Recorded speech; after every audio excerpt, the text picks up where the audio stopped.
ಯಾವುದು ಸುಳ್ಳಲ್ಲ ವಿಕ್ರಾಂತ್ ಅವರೇ.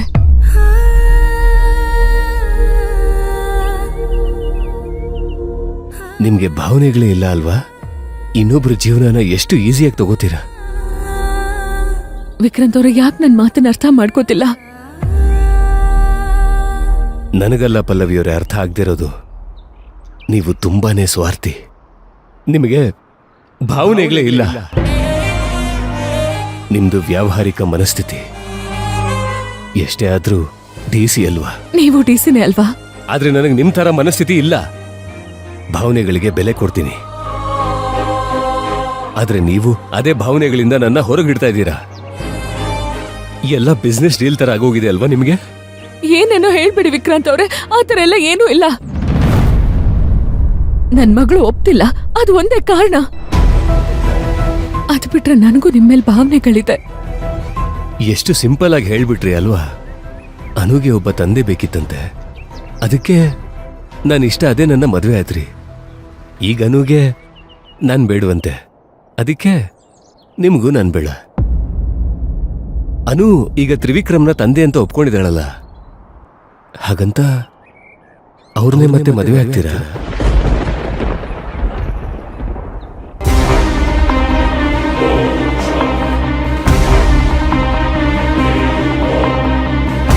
ಹೇಳಿ ಪಲ್ಲವಿಯವರೇ, ನಿಮ್ಗೆ ನನ್ ಬೇಕೋ ಬೇಡವೋ? ವಿಕ್ರಾಂತ್ ಅವ್ರೆ, ಹಾಗೆಲ್ಲ ಏನೂ ಇಲ್ಲ. ನನಗ್ ನೀವ್ ಬೇಕು. ಆದ್ರೆ ನೀವ ಅನುನ ಅಂತ ಬಂದ್ರೆ ನಾನು ಅನುನೇ ಆಯ್ಕೆ ಮಾಡ್ಕೋತೀನಿ. ಇದಕ್ಕೆ ಪಲ್ಲವಿಯವರೇ ನಾನು ಹೇಳಿದ್ದು, ನಿಮ್ದು ವ್ಯಾವಹಾರಿಕ ಬುದ್ಧಿ ಅಂತ. ಸಂಬಂಧಗಳಲ್ಲಿ ಯಾವತ್ತೂ ಆಯ್ಕೆ ಅಂತ ಇರಬಾರ್ದು. ಕಷ್ಟನೋ ಸುಖನೋ ಕೊನೆವರೆಗೂ ನಿಮ್ ಜೊತೆನೇ ಇರ್ತೀನಿ ಅಂತ ಹೇಳ್ಬೇಕು. ನಿಮಗ್ ನಾನು ಹೇಳ್ಬೋದು ವಿಕ್ರಾಂತ್ ಅವ್ರೆ, ಆದ್ರೆ ಇದನ್ನೆಲ್ಲ ಅರ್ಥ ಮಾಡ್ಕೊಳ್ಳೋ ವಯಸ್ಸು ಅನ್ನೋದಲ್ಲ. ಅವಳದಿನ್ನೂ ಚಿಕ್ಕ ವಯಸ್ಸು. ನಾನು ನಿಮ್ಮಂತಾನೆ ಕನ್ವಿನ್ಸ್ ಮಾಡ್ಬೇಕು. ಅಲ್ಲ, ನಿಮ್ಮನ್ನಾಗ್ಲಿಂದ ನೋಡ್ತಾ ಇದ್ದೀನಿ, ಬರೀ ಅನು ಬಗ್ಗೆನೇ ಯೋಚನೆ ಮಾಡ್ತಾ ಇದ್ದೀರಲ್ಲ. ತೇಜು ಬಗ್ಗೆನೂ ಸ್ವಲ್ಪ ಯೋಚನೆ ಮಾಡಿ ಪಲ್ಲವಿಯವರೇ.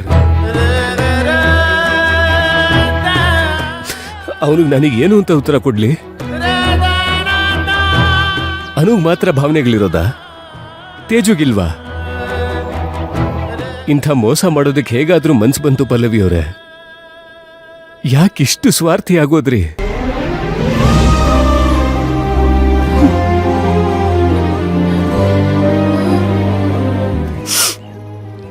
ನೋಡಿ, ಮನೆಯಲ್ಲಿ ಅಮ್ಮ ತೇಜು ಎಲ್ಲ ನಿಮ್ಮನ್ನ ಮನೆ ತುಂಬಿಸ್ಕೋಬೇಕು ಅಂತ ಆರತಿ ಎಲ್ಲ ರೆಡಿ ಮಾಡ್ಕೊಂಡು ವೇಟ್ ಮಾಡ್ತಾ ಇರ್ತಾರೆ. ಅವ್ರ ಮನ್ಸನ್ನು ನೋಯಿಸ್ಬಿಡಿ ಪಲ್ಲವಿಯವರೇ, ಪ್ಲೀಸ್ ಬನ್ನಿ ಹೋಗೋಣ.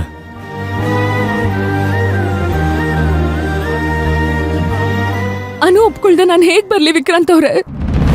ಅನುನ ಒಪ್ಸಿದ್ರೆ ಆಯ್ತು. ಇಲ್ಲ, ಅವಳಷ್ಟು ಸುಲಭವಾಗಿ ಒಪ್ಕೊಳ್ಳಲ್ಲ. ನಿಮ್ಗೆ ಅವಳ ಬಗ್ಗೆ ಇನ್ನೂ ಗೊತ್ತಿಲ್ಲ. ಅವಳಗ್ ನೀವು ಬೇಡವಂತೆ.